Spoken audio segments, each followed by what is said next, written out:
ಎಲ್ಲರಿಗೂ ಶಾಹಿನ್ ಎಜುಕೇಷನ್ ಚಾನಲ್ಗೆ ಸ್ವಾಗತ. ಮತ್ತು ಯಾರೆಲ್ಲ ಇನ್ನೂ ಸಬ್ಸ್ಕ್ರೈಬ್ ಮಾಡಿಲ್ಲ ನನ್ನ ಚಾನಲನ್ನು ಸಬ್ಸ್ಕ್ರೈಬ್ ಮಾಡ್ಕೊಳ್ಳಿ.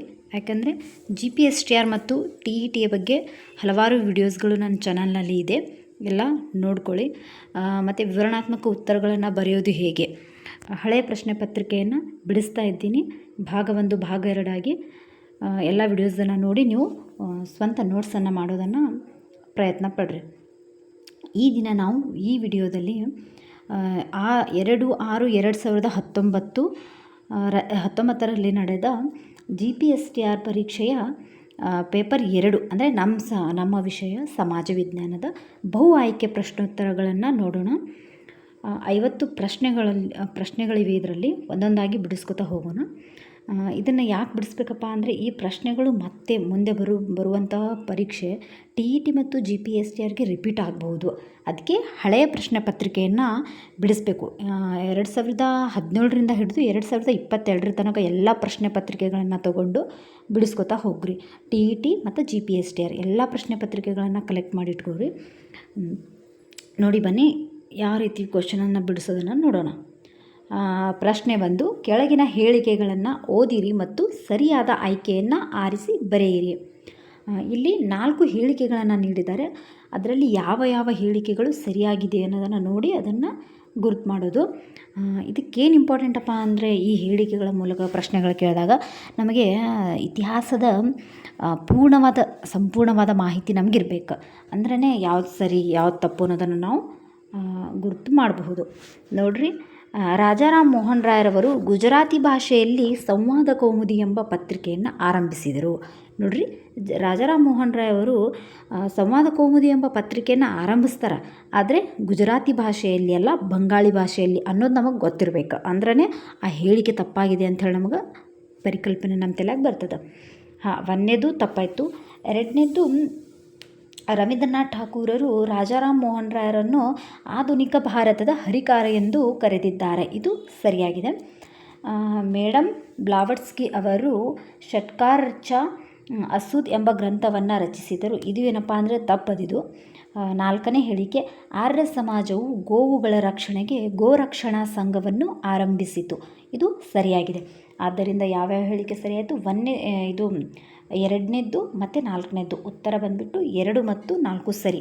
ಈ ಹೇಳಿಕೆಗಳನ್ನು ಸರಿಯಾಗಿ ನಿಮಗೆ ಗೊತ್ತಾಯ್ತಪ್ಪ ಅಂದರೆ ಉತ್ತರ ಕರೆಕ್ಟ್ ಆಗುತ್ತೆ. ಅತಿ ಹೆಚ್ಚು ಅಂಕಗಳನ್ನು ಗಳಿಸಬಹುದು. ಪತ್ರಿಕೆ 2ರಲ್ಲಿ 50 ಪ್ರಶ್ನೆಗಳು ಬಹು ಆಯ್ಕೆಗಳಾಗಿ ಇರ್ತವೆ ಮತ್ತು ಉಳ್ಕಿದ್ದು 51ರಿಂದ ಹಿಡಿದು 80ನೇ ಪ್ರಶ್ನೆ ತನಕ ಡಿಸ್ಕ್ರಿಪ್ಟಿವ್ ಆನ್ಸರ್ ಬರೆಯೋದಿರ್ತದೆ. ಇದು 50ರಲ್ಲಿ ಅತಿ ಹೆಚ್ಚು ಅಂಕ ಗಳಿಸೋದ್ರಿಂದ ನೀವು ಒಂದು ಸ್ವಲ್ಪ ಟೈಮ್ ಸಿಗಲಿಲ್ಲ, ನಾನು ಸ್ವಲ್ಪ ಪ್ರಶ್ನೆಗಳಿಗೆ ಉತ್ತರ ಬರೆದು ಬಂದೀನಿ ವಿವರಣಾತ್ಮಕ ಪರೀಕ್ಷೆ ಪತ್ರಿಕೆಯಲ್ಲಿ ಅಂತಂದ್ರೆ ನಡೆಯುತ್ತದೆ. ಅದಕ್ಕೆ ಏನು ಮಾಡಬೇಕು, ಇಂಥ ಪ್ರಶ್ನೆಗಳನ್ನು ರಿಪೀಟಾಗಿ ಬರ್ತವೆ. ಹಳೆ ಪ್ರಶ್ನೆ ಪತ್ರಿಕೆನ ಬಿಡಿಸ್ಬೇಕು ನೀವು. 2ನೇ ಪ್ರಶ್ನೆ, ಪಟ್ಟಿ 1 ಮತ್ತು ಪಟ್ಟಿ 2 ಹೊಂದಿಸಿ ಸರಿ ಉತ್ತರವನ್ನು ಆರಿಸಿ ಅಂತ ಕೇಳ್ಯಾರ. ಇದು ಯಾವ ರೀತಿ ಅಂದ್ರೆ ಹೊಂದಿಸಿ ಬರೆಯಿರಿ ಮಾಡ್ತೀವಲ್ಲ ಅದೇ ರೀತಿ. ಇಲ್ಲಿ ಇತಿಹಾಸದೊಳಗೆ ಬರುವಂತಹ ಇತಿಹಾಸಕಾರರ ಹೆಸರನ್ನು ಕೊಟ್ಟಿದ್ದಾರೆ ಮತ್ತು ಅವರು ಹೇಳಿದ ಹೇಳಿಕೆ ಅಥವಾ ಹೇಳಿಕೆ ಅನ್ನೋಕ್ಕಿಂತ ಅವರ ವಾಕ್ಯಗಳದವು. ಅಂದರೆ ಇತಿಹಾಸ ಎಂದರೇನು ಅಂತ ಹೇಳಿದ ವಾಕ್ಯಗಳದವು. ಇದನ್ನು ಎಲ್ಲಿ ಬರ್ತದಪ್ಪ ಅಂದರೆ ಇದು ಫಸ್ಟ್ PUC ಬುಕ್ ಒಳಗೆ ಇತಿಹಾಸದೊಳಗೆ ಬರುತ್ತೆ ನೋಡಿ. ಇದು ಫಸ್ಟ್ ಲೆಸನ್ನೇ ಇದು ಅದ. ಇದನ್ನು ನೋಡ್ಕೊರಿ, ನಿಮ್ಗೆ ಇಂಪಾರ್ಟೆಂಟ್ ಅದಿದು. ಈ ಕಡೆ 4 ಇತಿಹಾಸಕಾರ ಹೆಸರನ್ನು ಕೊಟ್ಟಿದ್ದಾರೆ, ಅವರು ಹೇಳಿದ ಹೇಳಿಕೆಗಳನ್ನು ಕೊಟ್ಟಿದ್ದಾರೆ. ಅಂದರೆ ಇತಿಹಾಸ ಎಂದರೇನು ಅಂತ ಹೇಳಿದ್ದು ಇವು ನಮಗೆ ನೆನ್ಪಿಟ್ಕೋಬೇಕಿದು, ಭಾಳ ಇಂಪಾರ್ಟೆಂಟ್ ಅದು ನೋಡಿದು. ರಿಪೀಟ್ ಆಗ್ಬೋದು ಪ್ರಶ್ನೆ. ಇದನ್ನು ಒಂದ್ಸಲ ನೋಡ್ಕೊರಿ ನೀವು. ಹೆರೋಡೋಟಸ್ ಏನಂತ ಹೇಳಿದ್ದಾರೆ, ಇತಿಹಾಸ ಎಂದರೇನು, ಕಾರ್ಲ್ ಮಾರ್ಕ್ಸ್ ಅಂತ ಅವ್ರೇನು ಹೇಳಿದ್ದಾರೆ, ಆರ್ನಾಲ್ಡ್ ಟೈನಾವಿ ಅವ್ರು ಏನು ಹೇಳಿದ್ದಾರೆ, ಮತ್ತು ಜವಾಹರ್ಲಾಲ್ ನೆಹರು ಅವರು ಏನು ಹೇಳಿದ್ದಾರೆ ಅಂಥೇಳಿ ಒಂದ್ಸಲ ನೋಡ್ಕೊಳ್ಳಿ. 2ನೇ ಪ್ರಶ್ನೆ ಇದು. ಮತ್ತು 3ನೇ ಪ್ರಶ್ನೆ ಬಂದುಬಿಟ್ಟು ಈ ಘಟನೆಗಳ ಸರಿಯಾದ ಕಾಲಾನುಕ್ರಮಣಿಕೆಯನ್ನು ಬರೀರಂತೆ ಕೇಳ್ಯಾರ. ಹೆಂಗಂದ್ರೆ ಒಂದು ಸ್ವಲ್ಪ ಘಟನೆಗಳನ್ನು ಕೊಟ್ಬಿಡ್ತಾರೆ.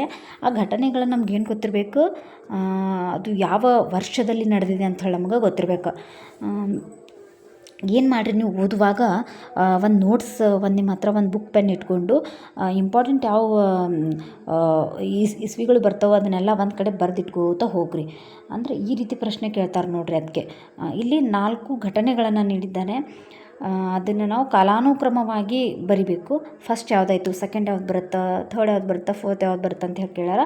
ಇದರಲ್ಲಿ ಎ ಉತ್ತರ ಸರಿಯಾಗಿದೆ. ನೀವು ಒಂದು ಸಲ ಸ್ಕ್ರೀನ್ಶಾಟ್ ತೊಗೊಂಡು ನೀವು ನೋಡ್ಕೋಬಹುದು. ಇದನ್ನೆಲ್ಲ ಯಾವ್ಯಾವ ವರ್ಷದಲ್ಲಿ ನಡೆದಿತ್ತು ಅಂಥೇಳಿ ನೀವು ಬರ್ಕೊಂಡು ನೋಡ್ಬೋದು.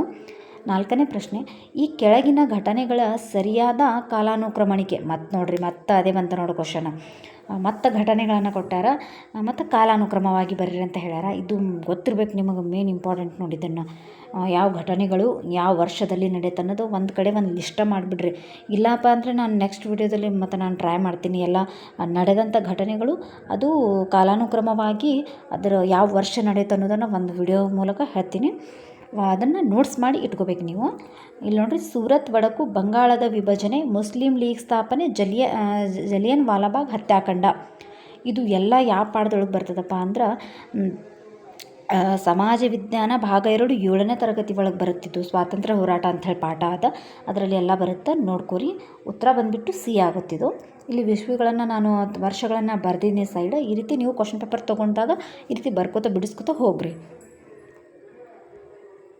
ಮತ್ತು 5ನೇ ಪ್ರಶ್ನೆ ಬಂದುಬಿಟ್ಟು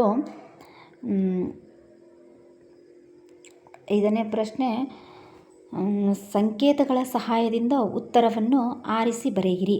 ಸಂಕೇತಗಳ ಮೂಲಕ ಇದನ್ನು ಕೂಡ ಒನ್ ಟೈಪ್ ಹೊಂದಿಸಿ ಬರೆಯಿರಿದ್ದಂಗನ. ಇವ್ರದ್ದು ಕಾಲಾವಧಿ 2ನೇ ಇಬ್ರಾಹಿಂ ಆದಿಲ್ ಶಾ, ಇವೆಲ್ಲ ರಾಜರ ಹೆಸರುಗಳನ್ನು ಕೊಟ್ಟಿದ್ದಾರೆ. ಈ ಕಡೆ ಆದಿಲ್ ಶಾ ಅವರ ಹೆಸರುಗಳನ್ನು ಕೊಟ್ಟಿದ್ದಾರೆ, ಅವರ ಕಾಲಾವಧಿಯನ್ನು ಕೊಟ್ಟಿದ್ದಾರೆ, ಯಾವ ವರ್ಷದಿಂದ ಯಾವ ವರ್ಷ ತನಕ ಅವರು ಆಳ್ವಿಕೆಯನ್ನು ಮಾಡಿದ್ರು ಅನ್ನೋದನ್ನು ನೀಡಿದ್ದಾರೆ. ಇದನ್ನು ಒಂದು ಸ್ವಲ್ಪ ನೋಡ್ಕೊತ ಹೋಗ್ರಿ ನೀವು. ಇದು ಉತ್ತರ ಬಂದುಬಿಟ್ಟು ಎ ಆಗುತ್ತೆ. ಇದನ್ನು ಒಂದು ಸಲ ನೀವು ಸ್ಕ್ರೀನ್ಶಾಟ್ ತೊಗೊಂಡು ಓದ್ಕೊರಿ, ಗೊತ್ತಾಗುತ್ತೆ ಇದನ್ನು. 6ನೇ ಪ್ರಶ್ನೆ ಬಂದುಬಿಟ್ಟು ಇದನ್ನು ಕೂಡ ಹೊಂದಿಸಿ ಬರೆಯಿರಿ ಟೈಪ್ ಕೊಟ್ಟಿದ್ದಾರೆ. ಪಟ್ಟಿ 1ರಲ್ಲಿ ಹೇಳಿಕೆಗಳು ಮತ್ತು ಪಟ್ಟಿ 2ರಲ್ಲಿ ವ್ಯಕ್ತಿಗಳ ಹೆಸರುಗಳನ್ನು ನೀಡಲಾಗಿದೆ. ಇವುಗಳನ್ನು ಹೊಂದಿಸಿ ಸರಿಯಾದ ಉತ್ತರವನ್ನು ಗುರುತಿಸಿರಿ ಅಂತ ಕೇಳಿದ್ದಾರೆ. ಇಲ್ಲಿ ಈ ಕಡೆ ಸ್ವಲ್ಪ ಅವ್ರು ಹೇಳಿದ ವಾಕ್ಯಗಳನ್ನು ಕೊಟ್ಟಿದ್ದಾರೆ, ಮತ್ತು ಆ ವಾಕ್ಯಗಳನ್ನು ಹೇಳಿದವರು ಯಾರು ಅಂತೇಳಿ ಈ ಕಡೆ ಕೊಟ್ಟಿದ್ದಾರೆ. ಉಲ್ಟಾ ಮಾಡಿದ್ದಾರೆ ಇದರೊಳಗೆ. ಇದನ್ನು ನಾವು ಈ ವಾಕ್ಯ, ಹಿಂದೂಸ್ತಾನದಲ್ಲಿರುವ ಪ್ರತಿಯೊಬ್ಬ ಮೂಲ ನಿವಾಸಿಯು ಭ್ರಷ್ಟ ಅಂತೇಳಿ ಯಾರ್ಯಾರಪ್ಪ ಅಂದ್ರೆ ಚಾರ್ಲ್ಸ್ ವುಡ್ ಹೇಳಿದ್ದಾರೆ. ಈ ವಾಕ್ಯಗಳು ಯಾರ್ಯಾರು ಹೇಳ್ಯಾರ ಅಂತ ನಮ್ಗೆ ಗೊತ್ತಿದ್ರೆ ನಾವು ಈಸಿಯಾಗಿ ಹೊಂದಿಸಿ ಬರಿಬೋದು. ಇದರ ಉತ್ತರ ಬಂದುಬಿಟ್ಟು ಈ ಉತ್ತರ ಬಂದುಬಿಟ್ಟು ಏನಪ್ಪ ಅಂದ್ರೆ 3ನೇ ಉತ್ತರ. ಇದು ಕಾರ್ನ್ವಾಲಿಸ್ ಅವ್ರು ಹೇಳ್ತಾರೆ. ಹಿಂದೂಸ್ತಾನದಲ್ಲಿರುವ ಪ್ರತಿಯೊಬ್ಬ ಮೂಲ ನಿವಾಸಿಯು ಭ್ರಷ್ಟ ಅಂಥೇಳಿ ಯಾರು ಹೇಳ್ತಾರಪ್ಪ ಅಂದ್ರೆ ಕಾರ್ನ್ವಾಲಿಸ್ ಅವ್ರು ಹೇಳ್ತಾರೆ. ಇದನ್ನು ಒಂದು ಸಲ ನೋಡ್ಕೊರಿ ನೀವು. 7ನೇ ಪ್ರಶ್ನೆ, ವಿಶ್ವಂಭರ ಎಂಬುದು ಈ ಕೆಳಗಿನ ಒಬ್ಬರ ಮೊದಲ ಹೆಸರು ಅಂತೇಳಿ ಕೇಳ್ಯಾರ. ಚೈತನ್ಯರ ಮೊದಲ ಹೆಸರು ವಿಶ್ವಂಭರ. ಈ ಪಾಠ ಭಕ್ತಿ ಪಂಥದ ಪಾಠದ ಮೇಲೆ ಒಂದು ಕ್ವಶನ್ ಕಂಪಲ್ಸರಿ ಕ್ವಶನ್ ಬರುತ್ತೆ. ಇದು ಸಮಾಜ ವಿಜ್ಞಾನ 6ನೇ ತರಗತಿ ಭಾಗ 2ರಲ್ಲಿ ಒಂದು ಪಾಠ ಆ ಪಾಠದೊಳಗೆ ಇದು ಎಲ್ಲ ಬರ್ತವೆ. ಇದ್ರ ಬಗ್ಗೆ ಇನ್ಫಾರ್ಮೇಷನ್ ಒಂದು ಸಲ ನೋಡ್ಕೊರಿ ಆ ಬುಕ್ಕನ್ನು ತೆಗೆದುಕೊಂಡು. 8ನೇದು, ಮೆಸೊಪೊಟೇಮಿಯಾದ ಸಂಸ್ಕೃತಿ ಮತ್ತು ನಾಗರಿಕತೆಯನ್ನು ರೂಪಿಸಿದವರ ಸರಿಯಾದ ಅನುಕ್ರಮಣಿಕೆ ಬರಿ ಅಂತ ಕೇಳ್ಯಾರ. ಇದರಲ್ಲಿ 5 ನಾಗರಿಕತೆಯನ್ನು ರೂಪಿಸಿದ ಸರಿಯಾದ ಅನುಕ್ರಮಣೆ ಬರಿ ಅಂತ ಹೇಳ್ಯಾರ. ಇದನ್ನು ಸರಿದೂಗಿಸಿದಾಗ ಉತ್ತರ ಡಿ ಆಗ್ತದೆ. ಒಂದು ಸಲ ಚೆನ್ನಾಗಿ ನೋಡ್ಕೊಂಬಿಡ್ರಿ ನೀವು. 9ನೇದು ಕೂಡ ಇದು ಹೊಂದಿಸಿ ಬರೆಯಿರಿ ಟೈಪೇ ಕೇಳಿಬಿಟ್ಟಿದ್ದಾರೆ ಇಲ್ಲಿ. ಈ ಕಡೆ ನಡೆದ ಘಟನೆಗಳು ಅನ್ನು ಕೊಟ್ಟಿದ್ದಾರೆ, ಈ ಕಡೆ ವರ್ಷವನ್ನು ನೀಡಿದ್ದಾರೆ. ಹೊಂದಿಸಿ ಬರೆಯುವುದು. ಉತ್ತರ ಬಂದ್ಬಿಟ್ಟು ಸಹಾಯಕ ಸೈನ್ಯ ಪದ್ಧತಿ, ಕೇಂದ್ರದಲ್ಲಿ ದ್ವಿಸರ್ಕಾರ ಸ್ಥಾಪನೆ, ಗೋವಾ ವಿಮೋಚನೆ, ಜುನಾಗಢ್ ಭಾರತ್ ಒಕ್ಕೂಟಕ್ಕೆ ಸೇರ್ಪಡೆ. ಇದನ್ನೆಲ್ಲ ಹೊಂದಿಸಿ, ಇದರ ವರ್ಷಗಳು ಗೊತ್ತಿದ್ರೆ ನಾವು ಹೊಂದಿಸಿ ಬರೆದಾಗ ಉತ್ತರ 2 ಆಗುತ್ತೆ. 10ನೇ ಪ್ರಶ್ನೆ, ಗಂಗರ ಕಾಲದಲ್ಲಿ ಜೀವಿಸಿದ್ದ ಪ್ರಮುಖ ಕವಿಗಳ ಸರಿಯಾದ ಗುಂಪನ್ನು ಬರ್ರಿ ಅಂತ ಕೇಳ್ಯಾರ. ಇದರೊಳಗೆ ಗಂಗರ ಕಾಲದಲ್ಲಿ ಜೀವಿಸಿದ್ದ ಪ್ರಮುಖ ಕವಿಗಳ ಹೆಸರು. ಇಲ್ಲಿ ಮೂರು ಕವಿಗಳ ಹೆಸರನ್ನು ನೀಡಿದರೆ ಇದರೊಳಗೆ ಯಾವ ಸರಿ ಅಂತಪ್ಪ ಅಂದ್ರೆ ಒಂದನೇದ್ದು ಗುಂಪು ಸರಿ ಆಗ್ತದೆ. ಹೇಮಸೇನ, ವಾದಿಭಸಿಂಹ ಮತ್ತು ನೇಮಿಚಂದ್ರ ಗಂಗರ ಕಾಲದಲ್ಲಿ ಇದ್ದ ಕವಿಗಳು ಇವರು. ಈ 10 ಪ್ರಶ್ನೆಗಳನ್ನು ಹೇಳಿ ಇದು 1ನೇ ಸರಣಿಯನ್ನು ಇಲ್ಲಿ ಮುಕ್ತಾಯ ಮಾಡೋಣ. 11ರಿಂದ 20ನೇ ಪ್ರಶ್ನೆಗಳನ್ನು ಮುಂದಿನ ಭಾಗದಲ್ಲಿ ನೋಡೋಣ. ಈ ಪ್ರಶ್ನೆಗಳನ್ನ ಒಂದ್ಸಲ ಬಿಡಿಸ್ರಿ ಮತ್ತು ಪ್ರಾಕ್ಟೀಸ್ ಮಾಡಿರಿ. ರಿಪೀಟ್ ಪ್ರಶ್ನೆ ಬರುವಂಥದ್ದು ಭಾಳ ಅದ ಮತ್ತು ಹೊಂದಿಸಿ ಬರೀರಿ ಹೇಳಿಕೆಗಳ ಮೂಲಕ ಭಾಳ ಪ್ರಶ್ನೆಗಳನ್ನ ಕೇಳಿದ್ದಾರೆ. ಇದು 2019ರ ಪ್ರಶ್ನೆ ಪತ್ರಿಕೆ ಮತ್ತು 2017ದು ಬಿಡಿಸೋಣ ಮತ್ತು ಮುಂದೆ ಬಂದು 2022ದು ಕೂಡ ಬಿಡಿಸೋಣಂತ. ಇದು 10 ಪ್ರಶ್ನೆಗಳನ್ನು ಈ 10 ಪ್ರಶ್ನೆಗಳು ನಿಮಗೆ ಉಪಯೋಗ ಆದರೆ, ಈ ವಿಡಿಯೋ ಇಷ್ಟ ಆದರೆ ಸಬ್ಸ್ಕ್ರೈಬ್ ಮಾಡೋದನ್ನು ಮರಿಬೇಡಿ. ಎಲ್ಲರಿಗೂ ಏನಪ್ಪ ಅಂದರೆ ಆಲ್ ದ ಬೆಸ್ಟ್. ಮತ್ತು ಈ ವಿಡಿಯೋ ನೋಡೋದಕ್ಕೆ ಎಲ್ಲರಿಗೆ ಥ್ಯಾಂಕ್ ಯು.